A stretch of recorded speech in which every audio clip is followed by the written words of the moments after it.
Very warm welcome to all of you. Today I will discuss about the age of overkill. This concept is a very important concept of international politics.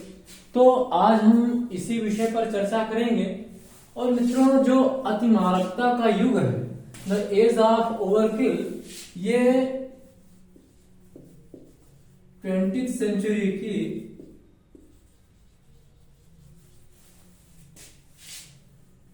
Century की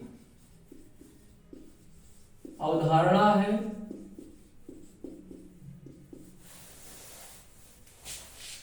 और इसका जो अतिमारकता जो शब्द है, जो term है, इसका सबसे पहले इस्तेमाल, इसका अतिमारकता जो शब्द है,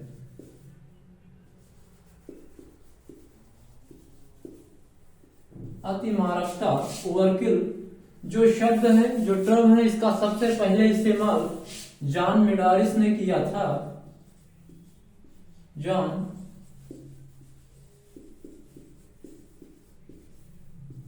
जॉन मेडारिस ने किया था। और जो एज ऑफ ओवरकिल का जो कॉन्सेप्ट है, जो अतिमारकता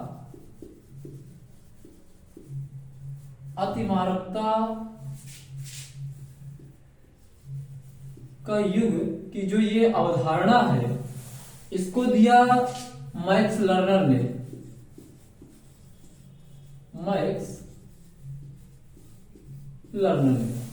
तो अतिमारकता शब्द, ओवरकिल शब्द का सबसे पहले इस्तेमाल जॉन मेडारिस ने किया। और जो एज ऑफ ओवरकिल का जो कॉन्सेप्ट है, जो अतिमारकता के युग की जो अवधारणा है, जो कॉन्सेप्ट है, उसको दिया मैक्स लर्नर ने। और मैक्स लर्नर ने जो ये अवधारणा दिया, ये स्पेशली सेकेंड वर्ल्ड वॉर के बाद जब न्यूक्लियर एज का प्रारंभ होता है, तो वो उसी के कॉन्टेक्स्ट में दिया गया है। क्योंकि आप समझिए कि 1945 के बाद, अर्थात सेकेंड वर्ल्ड वॉर के समापन के बाद, न्यूक्लियर एज के आगमन के बाद, आप समझिए कि इंटरनेशनल पॉलिटिक्स में एक बहुत ही दूरगामी, बहुत ही एक आधारभूत बदलाव दिखाई देता है। तो जब न्यूक्लियर एज का प्रारंभ होता है सेकेंड वर्ल्ड वॉर में, तो जब उस दौर में अमेरिका और यूएसएसआर के बीच जब दो ये न्यूक्लियर वेपन स्टेट बन जाते हैं, तो इनके बीच एक प्रकार से जो बहुत ज्यादा ताकत आ जाती है दुनिया को समाप्त करने की, संसार को समाप्त करने की, मानवता को समाप्त करने की। तो वो इसी के कॉन्टेक्स्ट में मैक्स लर्नर ने ये पूरी की पूरी अवधारणा दी है। और मैक्स लर्नर ने अपनी एक पुस्तक लिखी है, the age of overkill, the as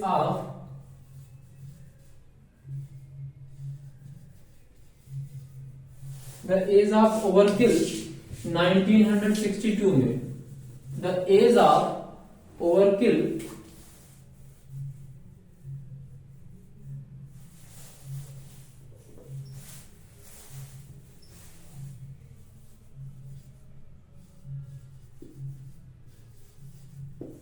1962 में उसने एक किताब लिखी है, उसका नाम ही उसने रखा है द एज ऑफ ओवरकिल। तो इस पुस्तक में उसने इस संबंध में सारी चीजें बताई हैं कि किस प्रकार से आज हम एक ऐसे युग में जी रहे हैं जहां पर शक्ति की अतिशयता है, शक्ति की बहुत ही, मतलब एक प्रकार से बहुत व्यापक रूप में इन राष्ट्रों ने शक्ति अर्जित कर ली है। तो जो अतिमारकता का युग है, उसमें मैक्स लर्नर ने यह बताया है कि आज हम एक ऐसे दौर में खड़े हैं, एक ऐसे समय में खड़े हैं जहां पर अमेरिका, यूएसए एंड यूएसएसआर के पास अलग अलग रूप से इतनी ज्यादा शक्तियां हैं, इतनी ताकत है, उन्होंने ऐसे ऐसे वेपन्स डेवलप कर लिए हैं कि ये अलग अलग दुनिया को कई बार समाप्त कर सकते हैं, दुनिया का, मानवता का कई बार वो सर्वनाश कर सकते हैं। तो उसी के कॉन्टेक्स्ट में मैक्स लर्नर ने ये अवधारणा दिया है।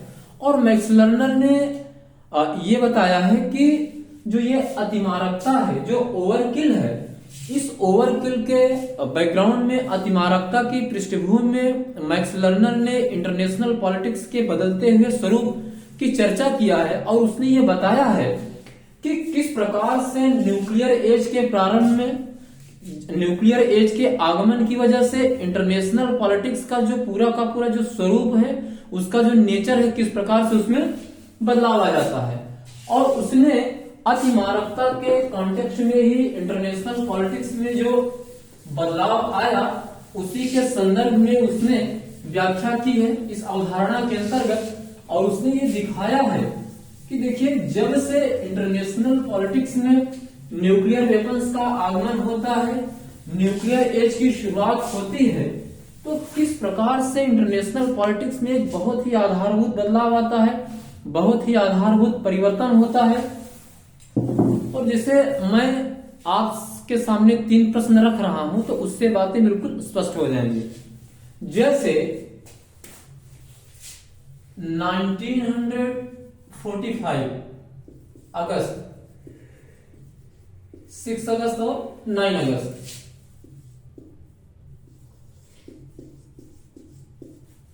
और 9 अगस्त को आप जानते हैं कि अमेरिका ने हिरोशिमा और नागासाकी पर न्यूक्लियर अटैक किया। तो हम आपसे ये पूछ रहे हैं कि क्या यदि अमेरिका ने जापान के ऊपर न्यूक्लियर अटैक न किया होता तो क्या जापान सरेंडर करता? क्या जो ये यूनाइटेड नेशंस थे वो जीत पाते? या फिर इस प्रकार का वर्ल्ड ऑर्डर जो सेकेंड वर्ल्ड वॉर के बाद जो उभर करके आता है, बाइपोलर वर्ल्ड, क्या उस प्रकार का ऑर्डर एक उभर करके आता? तो ये बड़ा ही मतलब एक ऐसा प्रश्न है कि न्यूक्लियर एटम बम की वजह से ही जापान ने सरेंडर किया, क्योंकि जापान को इतना ज्यादा नुकसान हुआ कि जापान फिर उसको और आगे झेल नहीं सकता था, तो इसलिए जापान ने सरेंडर किया। अदरवाइज यदि अमेरिका ने न्यूक्लियर अटैक न किया होता तो सेकेंड वर्ल्ड वॉर के बाद सिनारियो दूसरा होता, जो बाइपोलर वर्ल्ड ऑर्डर आपके सामने आया था शायद वो ना आता। Question number 1। और नंबर दूसरी चीज कि अगर ये न्यूक्लियर वेपन यदि इटली के पास, जर्मनी के पास या जापान के पास होता तो सेकेंड वर्ल्ड वॉर का जो परिणाम था वो शायद दूसरा होता। इंटरनेशनल पॉलिटिक्स का जो एक ऑर्डर सेकेंड वर्ल्ड वॉर के बाद उभर करके आता है उसका शायद स्वरूप दूसरा होता। वो बिल्कुल स्पष्ट है, उसमें कोई दो राय नहीं है। और नंबर तीसरा क्वेश्चन ये है, अब देखिए इससे चीजें बिल्कुल क्लियर हो रही हैं कि मैक्स लर्नर ने जो ये कहा है कि आज हम शक्ति की अतिशयता के युग में जी रहे हैं, और इसने इंटरनेशनल पॉलिटिक्स के स्वरूप को देखिए किस प्रकार से प्रभावित किया है। और शायद न्यूक्लियर मतलब बम का जो आविष्कार हुआ, अगर शायद वो ना हुआ होता तो चीजें अलहदा होती, चीजें जुदा होती, इसमें कोई दो राय नहीं है। और नंबर तीसरा प्रश्न हमारा ये है कि आप इस पर चिंतन करिएगा कि जब 1945 में यूएसए ने न्यूक्लियर टेस्ट किया, यूएसए ने न्यूक्लियर टेस्ट किया, और उसी के ठीक बाद 1949 में यूएसएसआर ने न्यूक्लियर टेस्ट किया। अगर क्या हम आपसे ये पूछ रहे हैं, यदि यूएसएसआर के पास एटम बम ना होता या यूएसएसआर ने एटम बम का आविष्कार ना किया होता तो क्या कोल्ड वॉर 1945 से लेकर के 1991 तक जो ये 45 वर्षों तक चला, तो क्या इतना लंबा चलता? शायद न चलता। इसलिए न चलता क्योंकि यदि अमेरिका के पास ही एटम बम होता, इनके पास ना होता, तो फिर वो डायरेक्ट लड़ाई हो गई होती, इसमें कोई दो राय नहीं थी। क्योंकि आपने देखा कि बहुत सारे सिचुएशंस कोल्ड वॉर के दौरान ऐसे पैदा हुए थे जहां पर दोनों शक्तियां नेक टू नेक फाइट कर रही थी। बिल्कुल ये लग रहा था कि अब युद्ध हो जाएगा कि तब युद्ध हो जाएगा, वो तमाम सारी घटनाएं आप जानते हैं। तो वो अमेरिका चाह तो बहुत रहा था हमला करने के लिए यूएसएसआर के ऊपर, लेकिन वो मजबूर था क्योंकि यूएसएसआर भी न्यूक्लियर स्टेट था। यूएसएसआर भी न्यूक्लियर स्टेट था और चूंकि अमेरिका के बराबर यूएसएसआर खड़ा था, इसलिए अमेरिका ने यूएसएसआर को इतने दिन झेला। अगर शायद यूएसएसआर के पास न्यूक्लियर बम न होता तो अमेरिका अब तक मतलब कुछ दूसरा रास्ता अपनाता। तो इसलिए चूंकि यूएसएसआर अमेरिका को बिल्कुल बैलेंस कर रहा था, इसलिए बहुत कुछ चाहते हुए भी वो मतलब डायरेक्ट एक दूसरे के ऊपर अटैक नहीं कर सकते थे।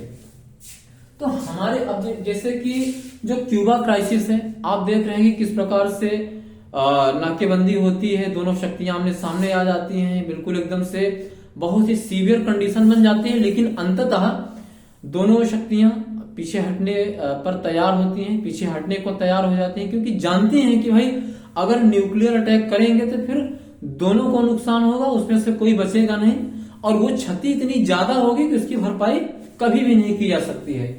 तो इसलिए हमारे कहने का सही है कि जो एज ऑफ ओवरकिल का कॉन्सेप्ट जो मैक्स लर्नर ने दिया है, वो इंटरनेशनल पॉलिटिक्स के संदर्भ में उसमें देखिए कितनी सच्चाई है कि इन्हीं की वजह से जापान ने सरेंडर किया, इन्हीं की वजह से सेकेंड वर्ल्ड वॉर के बाद जो एक बाइपोलर वर्ल्ड उभर करके आता है वो हुआ, और जो यूनाइटेड नेशंस जीते हैं, अगर ये न्यूक्लियर बम न होता तो शायद दूसरा रिजल्ट होता। और तीसरी चीज, यदि अमेरिका के पास तो न्यूक्लियर मतलब बम था ही, अगर यूएसएसआर भी 1949 में या इतनी जल्दी यदि न्यूक्लियर वेपन स्टेट न बन पाता तो शायद ये कोल्ड वॉर जो 45 वर्षों तक चला है इतना लंबा न चलता, तब अमेरिका शायद फिर दूसरा रास्ता अपनाता। अब चूंकि वो बिल्कुल उसके बराबर था तो फिर वो चीजें काफी लंबी चली और अंततः जाकर के यूएसएसआर का विघटन होता है, यूएसएसआर कोलैप्स कर जाता है।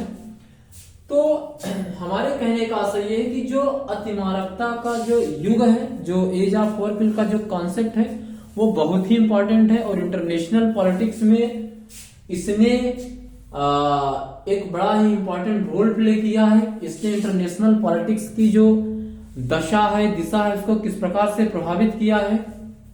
और आगे मैक्स लर्नर ये कहता है कि इसी कॉन्सेप्ट के संदर्भ में कि भाई आज हम 20वीं शताब्दी का जो ये उत्तरार्ध है, यानी 1950 के बाद के जो टाइम है, इस कालखंड को वो कहता है कि आज हम एक ऐसे दौर में खड़े हैं, एक ऐसे समय में खड़े हैं जहां पर शक्ति की अधिकता है, शक्ति की अतिशयता है, शक्ति का अभाव नहीं है। शक्ति की अधिकता है, शक्ति की अतिशयता है, शक्ति का अभाव नहीं है। इसलिए आज जो युद्ध है वो इतना आसान नहीं रह गया है जैसे कि पहले था, यानी कि सेकेंड वर्ल्ड वॉर तक या सेकेंड वर्ल्ड वॉर के पहले तक जितना आसानी से दो या दो से अधिक राष्ट्र या दो या दो से अधिक गुट एक दूसरे का मतलब डायरेक्ट लड़ाई लड़ते थे, अब जो है आज के दौर में इस एज ऑफ ओवरकिल के समय में, एज में, दौर में युद्ध लड़ना उतना आसान नहीं रह गया है, और ना ही युद्ध अब अंतरराष्ट्रीय राजनीति में भरोसे का साधन ही रह गया है, क्योंकि अब युद्ध लड़ना बड़ा खतरनाक हो गया है और युद्ध बड़ा भारी पड़ता है। तो इसलिए इस ओवरकिल का मतलब जो ये टाइम पीरियड है, जो एज है ना, उसमें युद्ध जो है लड़ना आसान नहीं रह गया है और युद्ध बहुत ही भरोसे का साधन भी नहीं रह गया है। तो मित्रों, इस प्रकार से जो मैक्स लर्नर ने जो एज ऑफ ओवरकिल का जो कॉन्सेप्ट दिया है वो इंटरनेशनल पॉलिटिक्स के संदर्भ में बहुत ही महत्वपूर्ण कॉन्सेप्ट है। इससे एग्जाम में प्रश्न आते हैं और जरूर आएंगे, क्योंकि ये बड़ा ही इंपॉर्टेंट कॉन्सेप्ट है। इसमें देखिए प्रश्न ये बन सकता है कि अतिमारकता जो शब्द है, जो ओवरकिल जो टर्म है, उसको सबसे पहले किसने इस्तेमाल किया? तो आंसर होगा जॉन मेंडारिस। और यदि ये पूछेगा कि एज ऑफ ओवरकिल का कॉन्सेप्ट किसने दिया, तो वो होगा मैक्स लर्नर। तो मैक्स लर्नर ने क्या किया कि जो मिंडारिस ने जो ओवरकिल जो टर्म यूज किया, जो अतिमारकता जो शब्द यूज किया, उसी शब्द